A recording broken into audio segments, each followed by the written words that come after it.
오늘 본문은 이제 두 가지 중요한 이야기를 먼저 하는 것으로 시작하려고 합니다. 설교를. 첫 번째는 이 본문의 결론입니다. 결론을 먼저 말씀을 좀 드리려고 합니다.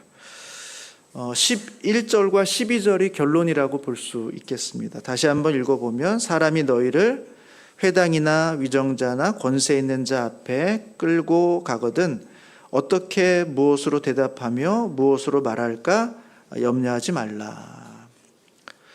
회당이 어떤 곳입니까?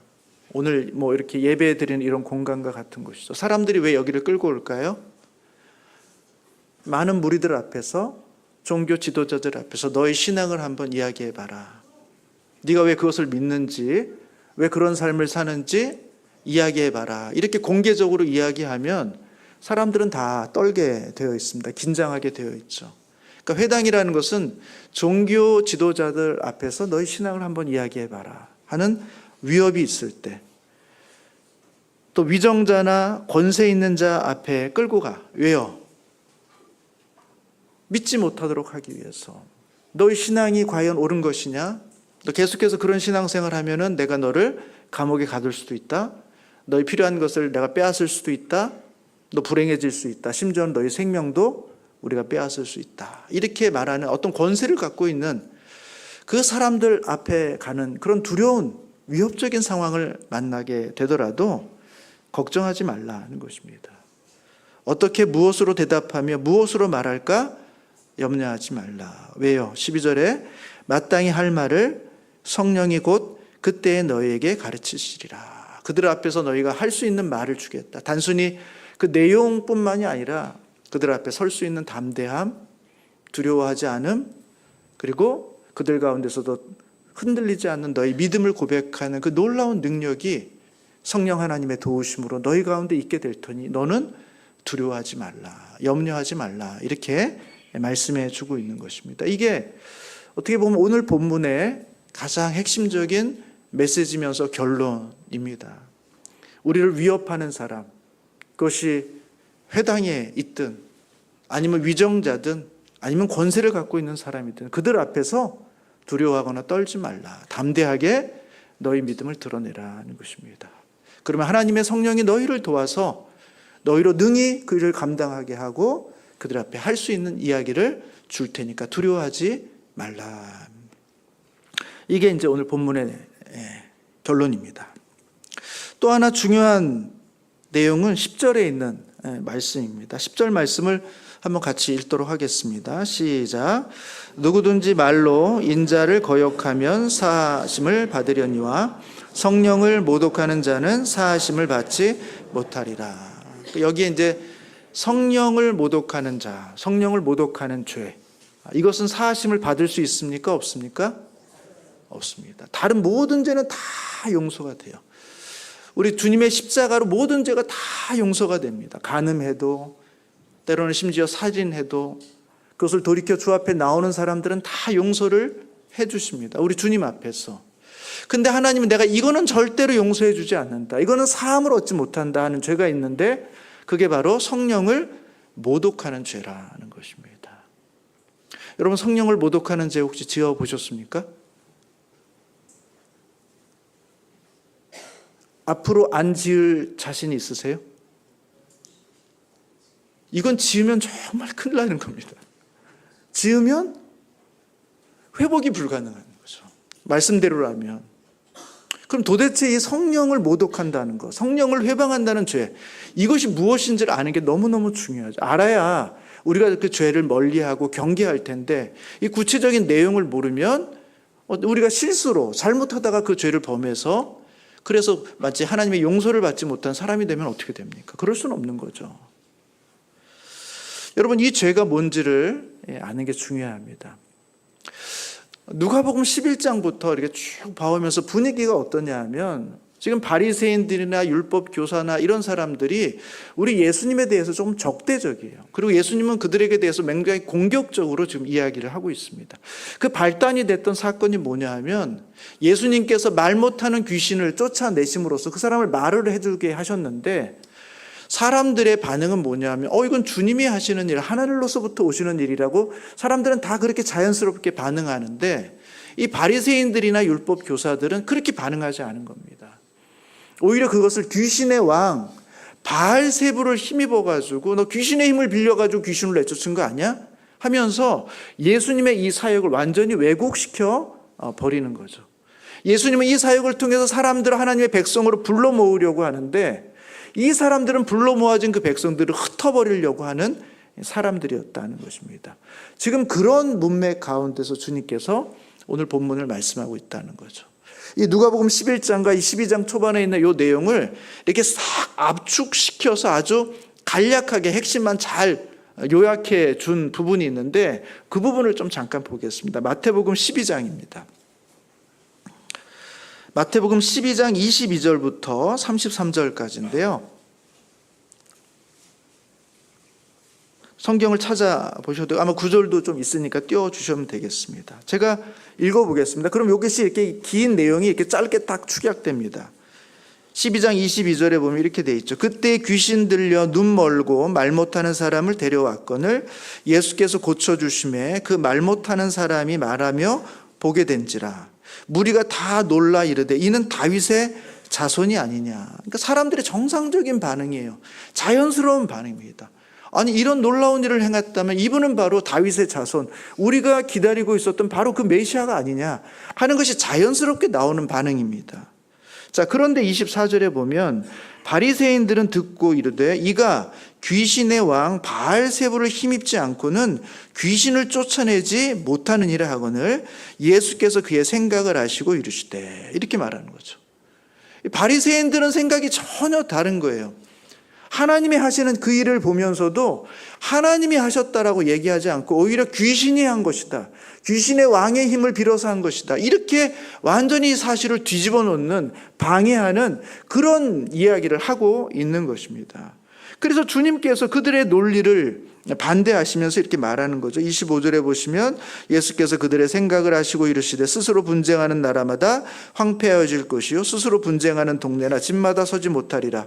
만일 사탄이 사탄을 쫓아내면 스스로 분쟁하는 것이니 그리하고야 어떻게 그의 나라가 서겠느냐. 내가 바알세불의 힘을 힘입어 귀신을 쫓아내면 너희의 아들들은 누구를 힘입어 쫓아내느냐. 그러므로 그들이 너희의 재판관이 되리라. 그러나 내가 하나님의 성령을 힘입어 귀신을 쫓아내는 것이면 하나님의 나라가 이미 너희 가운데 임하였느니라. 사람이 먼저 강한 자를 결박하지 않고서야 어떻게 그 강한 자의 집에 들어가 그 세간을 강탈하겠느냐.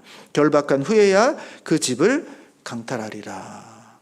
지금 이 일들은 오히려 사단을 제압한 일이고, 그 제압하는 일은 하늘의 성령님께서 내 안에 오셔서 그 성령으로 말미암아 이 땅 가운데 벌어진 일이고, 하늘로부터 온 일, 하나님의 나라가 이 땅 가운데 왔기 때문에 벌어지는 일이라고 그렇게 말할 수밖에 없는 사건을 보면서도 왜 너희들은 그것이 바알의 왕, 바알이 아니라 그 귀신의 왕 바알세불의 힘을 빌어서 왔다라고 이렇게 억지로 왜곡되게, 사실을 거짓되게 말하느냐 말이죠.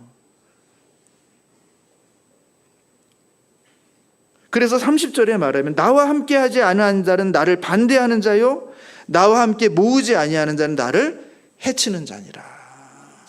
지금 이 사람들은 계속해서 하나님의 하나님 되심, 예수 그리스도의 하나님 되심을 보고도 안 믿기로 작정을 한 겁니다. 받아들이지 않기로 결정을 한 거예요. 그를 싫어하는 거예요. 그래서 그가 하는 모든 것을 다 반대하는 것입니다. 그게 지금 바리새인들이 하고 있는 모습이죠. 너희들은 나를 반대하는 사람이고 내가 모으려고 하는 나의 백성들을 다 흩어버리는 사람들이다 라고 이야기하면서 31절 32절의 말씀이 있습니다. 같이 한번 읽어보도록 하겠습니다. 시작. 그러므로 내가 너희에게 이르노니 사람에 대한 모든 죄와 모독은 사하심을 얻되 성령을 모독하는 것은 사하심을 얻지 못하겠고, 또 누구든지 말로 인자를 거역하면 사하심을 얻되 누구든지 말로 성령을 거역하면 이 세상과 오는 세상에서도 사하심을 얻지 못하리라. 그러니까 성령을 모독하는 죄가 이런 맥락 속에서 나왔다는 거예요. 그러니까 성령을 모독하는 죄는 우리가 몰라서 행할 수 있는 죄가 아니라는 것입니다. 우리가 하나님의 역사, 예수님이 하나님인지 몰라서 예수님 박해할 수 있죠. 여러분 사도 바울이 그러지 않았습니까? 그는 예수 믿는 사람들을 박해했지 않습니까? 찾아가서 죽이려고 했던 거예요. 몰라서 그랬던 것입니다. 그거 알고 나서는, 그 눈이 확인이 뜨여지고 나서는 오히려 예수 앞에 나와서 예수의 복음을 증거하는 사람이 됐죠. 그러니까 우리가 몰라서 그래서는 성령을 회방할 수가 없는 거예요. 성령을 회방할 수 있는 죄는 어떤 특징이 있냐면, 알면서 분명히 이 일이 하나님의 일이라는 것을 우리가 인식하고 있는데, 이 모든 일이 하늘로부터 왔다는 것을 내가 알 수 있는데, 그럼에도 불구하고 그것을 받아들이지 않는 것, 오히려 그와 반대되는 자리에 서는 것, 그것 자체를 부정하고 그것을 왜곡시키는 것, 그것이 바로 성령을 모독하는 죄라는 거예요. 그러니까 성령을 모독하는 죄는요, 우리가 무의식 중에 범할 수 있는 죄가 아닙니다. 우리가 몰라서 범할 수 있는 죄가 아니에요. 그러니까 성령 모독죄를 내가 지을까 봐 걱정하실 필요는 없어요. 인식을 가지고 이 모든 일이 어떤 일이라는 사실을 알고, 지금 내가 하는 일이 예수와 반대되는 일, 하나님과 같이 하나님을 대적하는 일이구나를 알면서 우리가 행하는 거기 때문에, 내가 그 일을 진짜로 한다면 성령을 모독하는 죄가 되겠습니다만, 우리가 그러지 않다면, 내가 의도적으로 악의적인 마음을 가지고 예수를 부정하고 예수를 미워하고 예수의 사실을 왜곡시키는 일을 하지 않는다면 우리는 성령을 모독하는 죄를 범할 수가 없다는 것입니다. 그게 성령 모독죄의 특징이에요. 어떻게 보면 하나님께서 사해주지 않는다라고 표현은 되어 있습니다만, 하나님이 사하시려고 하지만 그가 계속해서 그 자리를 떠나는 거예요. 완악하게 마음을 두는 겁니다. 계속해서 주님을 피하는 거예요. 미워하고 적대하는 것입니다. 그래서 하나님의 사하심이 그들 가운데 임할 수 없게 되는 사람, 그게 바로 성령을 모독하는 죄의 특징이라는 것입니다. 그게 오늘 본문에서 우리가 중요하게 좀 알아야 될 두 가지 사실입니다. 잘 이해되셨나요? 그럼 이제 설교를 끝내도 되겠죠. 이렇게 결론도 말씀드렸고, 우리가 알아야 될 성령 해방죄, 성령 모독죄에 대한 이야기도 했으니까 끝내도 되는데, 그러기엔 너무 시간이 이릅니다. 그래서 조금 더, 그럼 왜 우리가 세상의 권세 잡은 자를 두려워하지 말아야 될까? 아니, 정말 그들을 두려워할 게 아니라 정말 두려운 분, 정말 우리가 무서워해야 될 분은 누군가? 그 내용들을 조금 더 우리 정확하게 알면, 그럼 오늘의 이 말씀이 우리 가운데 조금 더 설득력을 가지게 되고 우리의 삶을 조금 더 그와 같은 삶의 방식으로 인도해 갈 수 있을 거라, 이렇게 봅니다. 그래서 오늘 본문의 내용을 조금 더 살펴보도록 하겠습니다. 오늘 본문에 보면 1절에 바리새인이 등장해요. 여러분, 바리새인 그러면 어떤 사람이에요? 회당에서 권세를 갖고 있는 사람이죠. 그런 율법을 알고 있는 사람이고, 율법을 지키는 사람이고, 또 심지어 율법을 지키도록 강요할 수 있는 사람이죠. 내가 이렇게 율법을 열심히 지키니까 지키지 않는 사람의 문제를 지적할 수도 있고, 그들에게 경고할 수도 있고, 때로는 책망할 수도 있고, 심하면 그를 심판에 내보낼 수도, 출교할 수도 있는 그런 권한을 갖고 있는 사람, 적어도 회당 안에서는 그런 힘을 갖고 있는 사람들이 바리새인이에요. 그 바리새인들을 향해서 주님이 말씀하세요. 바리새인의 누룩 곧 외식을 주의하라. 바리새인의 누룩이라는 게 뭘까요? 바리새인들의 외식이라는 게 뭘까요? 여러분, 누룩이라는 게 뭐예요? 가루 서말 속에 누룩을 잠깐 넣으면, 그것을 이렇게 반죽하면 어떻게 됩니까? 그 누룩이 가루 서말 전체에 영향을 미치죠. 그래서 이 가루 전체가 마치 누룩인 것처럼, 누룩의 영향력 아래 있는 것처럼 보여지게 되는 것, 그게 누룩이죠. 그러니까 누룩은 사실 가루 전체에 비하면 아주 작은 분량이에요.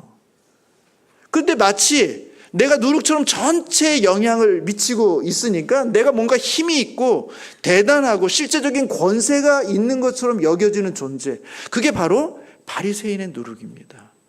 그들의 실제는 너무나 작아요. 그들은 그런 권세를 사실 갖고 있지 않아요. 그 영향력을 발휘할 수도 없어요.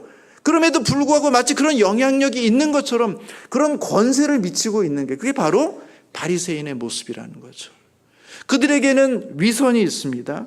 그들에게는 외식이 있어요. 외식이라는 건 뭡니까? 겉과 속이 다른 거예요. 속은 부정하지만 겉은 굉장히 깨끗하기 때문에 겉으로는 박하와 운향, 이런 사소해 보이는 이런 풀들의 11조까지도 하나님 앞에 철저하게 드리는, 정말 율법을 잘 지키는 작은 것 하나까지도 흠없이 드리려고 하는 그런 철저한 율법주의자들처럼 보이기 때문에 깨끗해 보이죠. 그러나 사실 그들의 내용은 어떻습니까? 그들은 공의를 무시해요. 하나님에 대한 사랑을 무시합니다.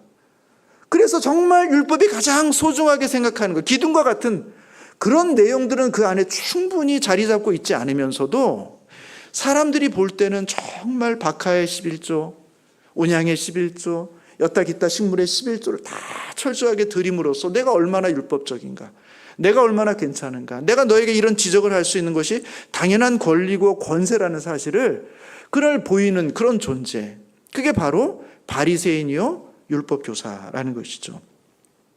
그래서 44절, 11장 44절에도 보면 예수님께서 그들을 지적할 때 화 있을진저 너희여 너희는 평토장한 무덤 같아서 그 위를 밟는 사람이 알지 못한다. 그냥 평평한 무덤, 그냥 일반 땅과 같은 너희 무덤이 그렇게 되어 있어서 사람들이 그 위로 그냥 아무 경계심 없이 밟고 지나간다는 거예요. 무덤을 밟고 지나가면 어떤 일이 벌어집니까? 그 시체의 부정함 때문에 그 위를 지나가는 모든 사람들이 다 부정해지는 거예요. 겉은 회칠한 무덤처럼 깨끗해 보이고 평토장한 무덤이어서 사람들이 알지 못해서 무덤이 아닌 줄 알지만 사실은 그 안에 썩은 냄새가, 그 안에 온전한 부정함들이 다 간직한 채 사람들과 접촉함으로 오히려 더 많은 부정함들을 만들어내는 존재, 그들이 바로 바리새인이요 율법교사라는 거예요. 그럼 그들이 가지고 있는 이 회당 안에서의 권세와 힘이라는 것은 사실은 그 실체가 없는 거예요. 그런 권세와 능력을 가질 만한 실력을 갖고 있지 못한 존재들인데도 불구하고 마치 가르소말 속의 누룩처럼, 마치 내가 이 모든 것에 대한 영향력을 가질 수 있는 능력을 갖고 있는 존재처럼 보인다는 것입니다. 그들을 주의하라는 것입니다.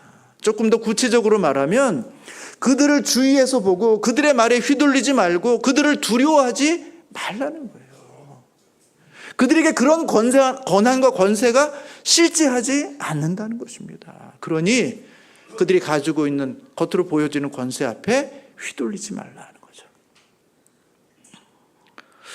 그래서 2절과 3절이 나오는 것입니다. 2절과 3절이 보시면 이렇게 돼 있죠. 감추인 것이 드러나지 않은 것이 없고 숨긴 것이 알려지지 않은 것이 없나니 이러므로 너희가 어두운 데서 말한 모든 것이 광명한 데서 들리고 너희 골방에서 귀에 대고 말한 것이 지붕 위에서 전파되리라. 너희가 아무리 꽁꽁 감추고 숨기고 너희의 그런 내밀한 그런 죄와 악독과 정말 본질을 놓친 그런 껍데기만 갖고 있는 그런 삶, 사람들에게 보이지 않으면 되겠지 하는 그런 모든 사람들이 마지막 날에 다 드러나게 될 것이네. 감추인 것이 드러나지 않는 것이 없고 숨긴 것이 알려지지 않는 것이 없다는, 어두움 속에서 말한 것이 어떻게 됩니까? 광명한 속에서 들리고 골방에서 사람의 귀에다 대고 아무도 못 알아듣게 한 그 많은 말들이 지붕 위에서 사람들 앞에 다 확성기를 가지고 이야기하는 것처럼 다 들려지게 될 것이라는 거예요. 너희 실체가 다 까발려지게 될 것이라는 거예요. 그러니까 이들은 권세가 있는 자가 아니라는 거예요. 이들은 실력 있는 자가 아니라는 것입니다. 하나님이 반드시 그들의 모든 부끄러움을 다 드러낼 것이다. 그들을 두려워하지 말라는 거예요. 그들의 권세는 실제가 아니라는 것입니다. 그럼 누구를 두려워해야 되는가? 4절과 5절의 말씀입니다. 내가 내 친구 너희에게 말하노니 몸을 죽이고 그 후에 능히 더 못하는 자들을 두려워하지 말라. 그들이 실제로 그런 권세를 갖고 있는 것도 아니지만 세상에서 그런 권세를 갖고 있는 것처럼 영향력을 발휘하기 때문에 너로 위협할 수 있고 너를 괴롭힐 수도 있고 너를 해롭게 할 수 있고 심지어 너희 생명을 빼앗을 수도 있는데 그들은 거기까지만이라는 거예요. 우리의 생명을 빼앗는 것까지만 그들이 할 수 있는 최대한의 범위고 그 이후에 아무것도 할 수가 없다는 것입니다. 정말 두려운 분은 누군가? 5절에 보시면 마땅히 두려워할 자를 내가 너희에게 보리니 곧 죽인 후에 또한 지옥에 던져 넣는 권세 있는 그를 두려워하라. 육체적인 죽음이 끝이 아니라는 것입니다. 우리의 육신이 죽고 나서 우리의 영원히 이어지게 될 우리의 영혼이 지옥에 던질 권세가 있는 그분이 누굽니까? 하나님이시죠. 우리의 영혼을 결정지을 수 있는 분, 그분이 우리를 지옥의 멸망 속으로 던져 넣을 수 있는 권세가 있는 분인데, 우리가 정말 두려워해야 될 분은 사람이 아니라 우리의 영혼을 지옥에 던져 넣으시는 그 권세를 갖고 있는 하나님을 두려워해야 된다는 것이죠.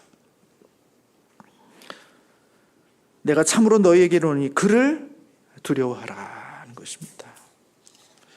여러분, 진짜 두려워해야 될 상은 바로 하나님이라는 것입니다. 세상의 권세를 갖고 있는 사람, 세상의 위정자들, 회당의 힘을 갖고 있는 사람들, 그들이 마치 세상을 다 운행하고 세상을 자기 마음대로 다 이끌어가는 것처럼 보일지 모르지만, 사실 그들의 권세라는 것은 껍데기에 불과한 권세고, 그들은 너희들을 기껏해야 생명을 빼앗는 정도밖에 할 수 없지만, 정말 너희 영혼을 지옥에 멸하시는 분은 하나님이시니 그들에게 너의 삶에 무게를 두지 말고 너희 영혼을 책임져 주시는 그 하나님께 너희 삶의 무게를 두라고 우리 주님이 말씀하고 있는 것이죠. 저는 이 말씀을 보면서 그런 생각을 합니다. 우리는 교회 가운데 믿음과 신앙을 가지고 살면서 이 땅에 하나님을 섬기면서, 그러면서 동시에 이 시대를 살고 있죠. 이 세상의 어떤 권력, 세상의 힘 아래의 통제를 받고 살고 있습니다. 세상의 권력자의 뜻과 하나님의 뜻이 같을 수도 있고 때로는 다를 수도 있는데, 과연 이 뜻이 같을 때와 다를 때 우리의 삶은 어떠해야 하는가? 하나님의 뜻 앞에 세상 권세자들의 뜻이 비슷하거나 같다면 우리는 어떻게 해야 될까요? 고민이 좀 덜하죠. 그죠? 세상 권세자의 말을 따르고 그의 통치를 따르는 것이 하나님의 뜻과 전혀 부딪히는 부분이 없어요. 오히려 그걸 잘 순종하는 것이 하나님의 뜻을 이 땅 가운데 실현하는 일처럼 될 수 있으니까 그건 좋은 일이죠. 우리가 만약 그런 정부를 만났다든지 그런 권력자들을 만났다면 우리는 기도해야 될 거예요. 하나님, 이 권력과 권세가 지속될 수 있도록, 그래서 이 땅 가운데 하나님의 뜻이 더 잘 이루어져 갈 수 있도록 아마 기도하면서 그 권세 앞에 협조해야 될 겁니다. 왜냐하면 그것이 하나님의 뜻을 이루는 것과 동일하기 때문에 그렇죠. 그러나 반대로 세상 권력자의 뜻과 하나님의 뜻이 대립될 때, 그때 우리는 어떻게 해야 되겠습니까? 어떤 선택을 해야 되는 것이죠? 우리는 당연히 하나님의 뜻을 쫓아가야 되죠. 그러나 그 뜻을 쫓을 때 우리는 세상 권세자의 뜻을 거스릴 수밖에 없어요. 그럼 세상 권세자들은 그 힘을 가지고 우리를 위협할 겁니다. 너 그렇게 하면 불이익을 당할 거야. 어려움이 있을 거야. 손해를 볼 거야. 심지어는 너를 가둘 수도 있어. 더 나아가서 너의 생명을 빼앗을 수도 있어. 아마 세상의 권세를 갖고 있는 사람은 정말 그 능력을 발휘하면, 최대한 발휘하면 그와 같은 일을 우리 가운데 행할 수도 있겠죠. 그와 같은 갈등과 고민과 두려움의 상황 속에서 우리는 무엇을 선택해야 될 것인가? 우리 주님은 말씀하고 있죠. 진짜 무서운 분을 기억하라는 것입니다. 진짜. 세상의 권세자들, 세상의 무서운 자들, 힘 있는 자들은 그들이 우리에게 빼앗아 갈 수 있는 건 우리 육신의 생명뿐이라는 거예요. 거기까지입니다. 그러나 우리는 육신으로만 존재하지 않아요. 우리에겐 영혼이 있습니다. 그리고 하나님 그 영혼을 다스리시죠. 우리의 육신을 통제하는 그 세상의 권력자 앞에 두려워함으로 굴복하지 말고 우리의 영혼을 지옥에 멸하실 수 있는 그 하나님 앞에 우리의 뜻을 맞추고 세상을 향해 거스릴 수 있는, 세상을 향해서 그 위험과 고난을 무릅쓸 수 있는 그 자리로 나아가도록 우리 주님은 우리 가운데 말씀해 주고 있는 것입니다. 여러분, 실제로 예수를 믿고 된 사람, 여기 보면 12장 1절에 이 바리새에 대한 얘기를 누구에게 해줍니까? 제자들에게 해주고 있거든요. 근데 이 제자들이 사도행전 4장에 보면 정말 그렇게 살아요. 예수의 부활과 성령 하나님의 임재하심을 통해서 이들이 변화됐어요. 그래서 세상의 위정자들이, 서기관들이, 제사장들이, 권세자들이 이들의 입을 막으려고 해요. 예수의 부활을 이야기하려고 있는 이들의 입을 막으려고 해요. 그래서 베드로와 요한을 감옥에 넣습니다. 그리고 사람들이 있는 곳에 다시 끄집어내서 너 왜 그렇게 하지 말라고 하는 것을 하느냐라고 이야기할 때 이들이 담대하게 이야기합니다. 그래서 이들이 계속해서 이렇게 담대하게 지혜롭게 이야기하는 걸 보고 세상의 권세자들이 통제할 수가 없는 거예요. 그래서 그들이 잠시 그들을 밖으로 내보내고 하들끼리 논의해요. 어떻게 하면 좋겠냐. 그러면서 논의하는 장면이 사도행전 4장에 나옵니다. 한번 잠깐 볼까요? 4장 17절입니다. 사도행전 4장 17절. 세상 권세자들의 고민이에요. 그래서 이렇게 결론을 냅니다. 17절에 보시면 이것이 민간에 더 퍼지지 못하게 그들을 위협하여 이후에는 네 이름으로 아무에게도 말하지 말게 하자 하고 그들을 불러서 경고하여 도무지 예수의 이름으로 말하지도 말고 가르치지도 말라. 내가 이번엔 너 풀어주겠지만 다시 한번 또 이렇게 하다가 걸리면 다시 너희들을 잡아넣을 거야. 이제는 다시 감옥에 넣는 걸로 끝나지 않을 수 있어. 너희들에게 매를 들 수도 있고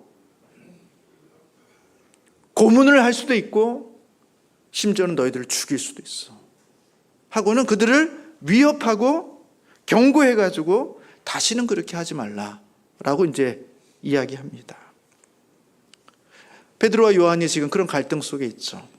하나님의 뜻과 세상 권세자들의 요구가 너무 다른 거예요. 이때 베드로와 요한이 이야기합니다. 우리가 베드로와 요한이 되는 기분으로 한번 19절과 20절 한번 같이 읽어보도록 하겠습니다. 시작. 베드로와 요한이 대답하여 이르되 하나님 앞에서 너희 말을 듣는 것보다 옳은가 판단하라. 우리는 보고 들은 것을 말하지 아니할 수 없다. 이들이 두려움이 없었을까요? 이들이 불안이 없었을까요? 이 고통을 몰랐을까요? 그러나 이들은 보고 들었어요. 이들은 부인할 수가 없는 거예요. 내가 경험한 것, 내가 믿은 것, 내가 확인한 것, 다른 사람이 다 그것을 말하지 말라고 말해도 나는 그 사명을 맡았고 그것을 내가 직접 봤기 때문에 부정할 수가 없는 거예요. 한번 너희들이 생각해 보라. 사람의 말을 듣는 것이 옳은가?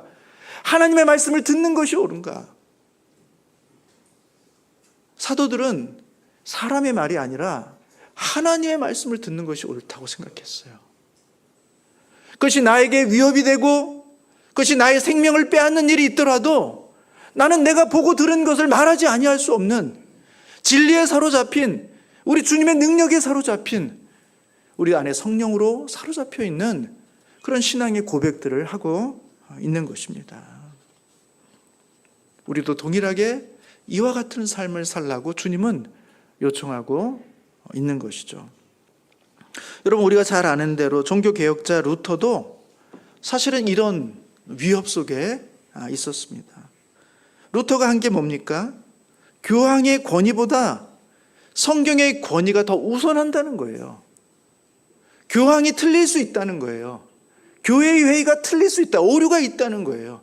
그러나 오직 하나님의 말씀만이 오류가 없는 것이고 그것이 모든 권위에 우선될 수밖에 없다는 이야기를 강조한 겁니다. 속으로만 생각한 게 아니라 그것을 외부에 다 알려요. 그래서 교황이 가만히 있을 수가 없는 거예요. 교황의 권위 앞에 도전한 이 루터를 향해서 그것을 철회하라고 요구를 합니다. 그러나 철회하지 않으니까 교황이 어떻게 합니까? 이 루터를 파문해요. 파문하면 어떻게 됩니까? 이단으로 규정해서 그를 죽여야 돼요. 죽일 수 있어요. 그런데 황제가 이 루터를 죽일 수가 없는 거예요. 왜냐하면 루터는 독일 안에서 너무나 영향력이 큰 인물이기 때문에. 그래서 그를 설득하기 위해서 황제가 루터를 부릅니다. 보름스 회의를 열어서 와라, 여기서 너희 이야기를 하고 여기서 만인 앞에서 네가 너의 생각을 철회한다고 이야기하면 그러면 교황도 너를 용납해 줄 것이고 그러면 우리가 너를 살릴 수가 있다 하고는 그 황제가 루터를 불러요. 그리고 루터한테 이렇게 신문합니다.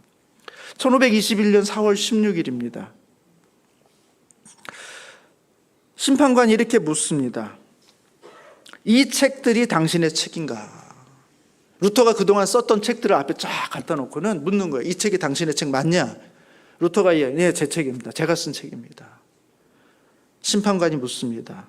그 내용을 철회하겠는가? 루터는 고민합니다. 망설입니다. 그리고 이렇게 말합니다. 철회 여부에 대해서는 영구한 구원이 걸린 문제이므로 생각한 시간을 주십시오. 그도 망설인 거예요. 두려운 거예요. 이것을 처리하지 않을 때 자기에게 임할 그 결과가 어떤 것인지를 너무나 잘 알기 때문에 그는 양심과 이 두려움 앞에서 고민하게 됩니다. 그리고 자기에게 시간을 달라고 얘기해요. 그리고 하루의 시간을 줍니다. 그 다음 날 그 보름수 회의 앞에서 루터는 이렇게 이야기합니다. 성경의 증거와 명백한 이성에 의해서 설득되지 않는 한 저는 제가 인용한 성경 말씀에 사로잡혀 있으며 제 양심은 하나님의 말씀에 포로가 되어 있습니다. 양심에 어긋나게 행동하는 것은 안전하지도 정직하지도 않기에 나는 아무것도 처리할 수 없으며 처리하지도 않겠습니다. 하나님이여 저를 도우소서. 이 고백이 어떤 결과를 만들어낸다는 것을 루터가 모르지 않습니다. 그럼 마지막 순간까지 자기가 이야기한 그 내용, 믿음의 내용을 철회하지 않습니다. 결국 보름스 칙령, 1521년 5월에 보름스 칙령을 발표하면서 루터를 이렇게 규정합니다. 루터는 법 밖의 사람이다. 무슨 얘기냐 하면 그는 더 이상 법의 보호를 받을 수 없는 사람이다. 다른 말로 하면 그가 쓴 모든 책을 읽는 사람들은 죽음을 맞게 될 것이고 그는 누가 죽이더라도 아무런 죄를 감당하지 않아도 되는 법 밖의 존재다라는 선언을 하게 됩니다. 그리고 그때부터 루터는 공식적으로 위험한, 위태로운 존재가 돼요. 루터가 몰랐을까요? 알았어요.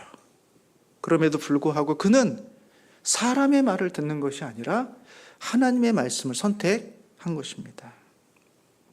여러분 그때 어떤 일이 벌어지나요? 죽습니까? 물론 죽을 수도 있습니다. 그러나 오늘 주님은 우리 가운데 말씀해 주고 있어요. 다 죽지 않는다는 것입니다. 오늘 12장 6절에 보면 이렇게 말하죠. 참새 5마리가 두 아사리온에 팔리는 것이 아니냐. 그러나 하나님 앞에서는 그 하나도 잊어버리시지 시는 바 되지 아니하는도다. 참새 같은 그 하찮은 것들도 하나님 앞에서는 잊혀지지 않는다는 거예요. 우리 주님은 소중히 여기신다는 거예요. 하물며 참새보다 더 소중한 너희들을 내가 소중히 여기지 않겠냐는 것이죠. 7절에도 보시면 너희에게는 심지어 머리털까지도 다 세신 바 되었나니 두려워하지 말라. 너희는 많은 참새보다 더 귀하니라. 우리 주님은 한 알 한 알, 이 머리털 하나하나도 다 세신 바 될 정도로 주님의 눈 안에는 이 머리털과 저 머리털이 다 구별이 되는 정도로 모든 사람들을 다 살펴보신다는 거예요. 그들의 형편을 다 보신다는 것입니다. 내가 그런 하나님인데 너의 삶을, 너의 생애를 그렇게 되도록 그렇게 놔두겠는가? 여러분 루터가 법 밖에 있는 존재가 되고 나서 어떻게 됐을까요? 죽었을까요? 루터가 그 회의를 마치고 다시 고향으로 돌아가는데 납치를 당합니다. 그러니까 누구든지 그를 데리고 죽일 수 있어요. 그런데 그 납치는 그를 죽이기 위한 납치가 아니라 그를 살리기 위한 납치였어요. 오히려 왕을 속이고 황제를 속이고 몰래 이를 납치해가지고 마치 이를 없애려는 것처럼 해서 그를 숨기려는 사람의 노력이었습니다. 프리드리히 3세가 루터를 보호해주기 위해서 그를 납치해서 바르트부르크 성에 숨겨놓습니다. 이름도 다른 이름으로 쓰고 10개월 동안 그를 보호해줘요. 그리고 그 성 안에서 루터가 뭐 했을까요? 신약 성경을 독일어로 번역합니다. 그래서 독일 사람들이 라틴어가 아닌, 알아들을 수 없는 말이 아닌 자신의 모국어로 하나님의 말씀을 직접 볼 수 있는 그런 길들을 열어주게 된 거예요. 그게 바로 루터의 생애 가운데 일어난 하나님의 역사라는 것입니다.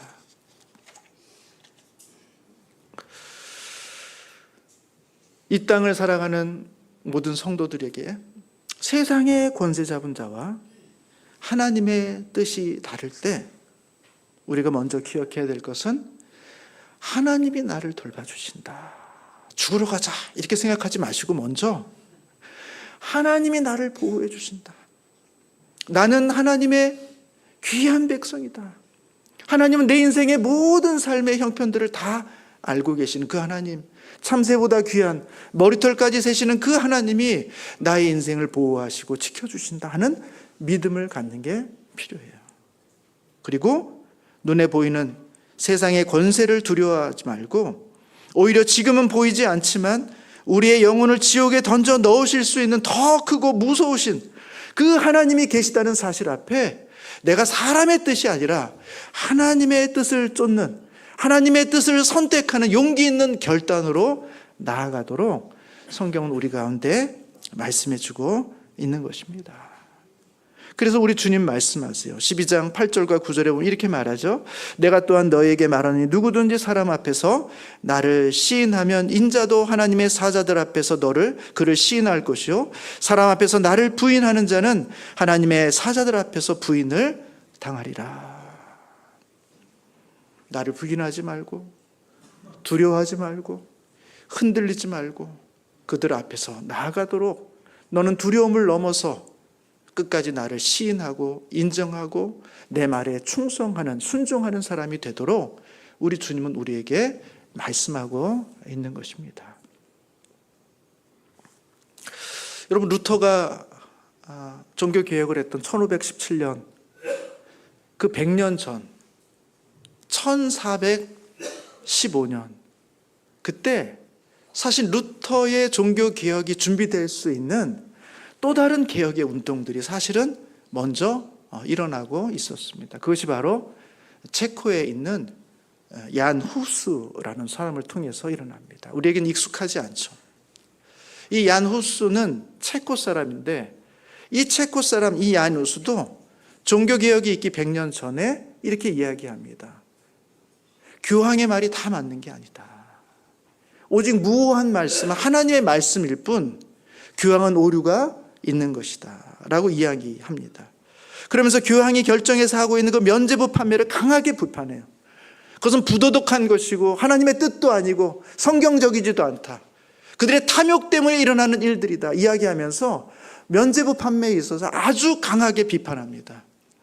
여러분 교황이 그를 가만히 둘 수 있을까요? 가만히 둘 수 없죠. 그래서 교황이 그를 부릅니다. 콘스탄츠 공회를 열어서 그를 불러가지고 너의 이야기를 들어보고 우리의 이야기를 들어보고 판단하죠. 그렇게 부른 이유는 그를 부르면서 결국 그를 죽이려고 하는 거예요. 돌이킬 마음이 있는 게 아닙니다. 얀 후스가 그 콘스탄츠 공회에 가서 이렇게 이야기합니다. 거짓을 시인함으로써 하나님 앞에 죄를 짓고 내 양심을 더럽히느니 차라리 죽음을 택하겠습니다. 거짓을 시인함으로 하나님 앞에서 죄를 짓고 내 양심을 더럽히느니 나는 차라리 죽음을 택하겠습니다 라고 그런 마지막 순간까지 자신의 생각을 철회하지 않고 끝까지 죽음을 각오하고 이 고백을 합니다. 결국 1415년 7월 6일 얀 후스는 화형 기둥에 묶여서 화형에 처해지게 됩니다. 그때 마지막으로 했던 이 얀 후스의 말이 이렇다고 합니다. 이렇게 말합니다. 지금 당신들은 거위 한 마리를 불태우지만 이 거위라는 게 체코 말로 후스랍니다. 후스. 후스가 거위예요. 이 사람이 얀 후스잖아요. 지금 당신들은 거위 한 마리 얀 후스 나 한 사람을 정말 보잘것없는 나 한 사람을 불에 태우지만 100년 뒤에는 태울 수 없는 백조가 나타날 것이다. 100년 뒤에는 태울 수 없는 백조가 나타날 것이다. 그리고 정확히 100년 후에 루터가 종교개혁을 이루게 된 것입니다. 사랑하는 성도 여러분, 우리가 이 땅을 살면서 세상의 권세자들 앞에 두려운 순간이 있죠. 하나님의 뜻은 너무나 분명하게 이것인데 그렇지 않은 것들을 요구할 때 흔들릴 수 있습니다. 불안할 수 있고 그것이 나에게 주는 어려움이 무엇인지 우리가 모르지 않습니다. 그때 주님은 말씀하십니다. 하나님의 돌보심을 믿어라. 그리고 사랑 가운데 인내하심으로 믿음을 가지고 용기 있게 하나님의 뜻을 따라가는 성도가 되라. 사람들 앞에서 나를 시인하면 나도 하나님의 사자들 앞에서 너희를 시인할 것이다. 너희 영혼을 지옥에 멸할 수 있는 그 권세를 갖고 있는 나를 두려워해서 하나님의 뜻을 기억하는 성도가 되라고 주님은 우리 가운데 요청하고 있습니다. 우리 귀한 성도님들, 이 세상 가운데 하나님의 백성으로 살 때 이와 같은 위협 속에 있을 때 끝까지 하나님의 말씀을 붙잡으시고 하나님을 시인하시는 성도로 살아가시기를 주님의 이름으로 축복합니다. 기도하겠습니다.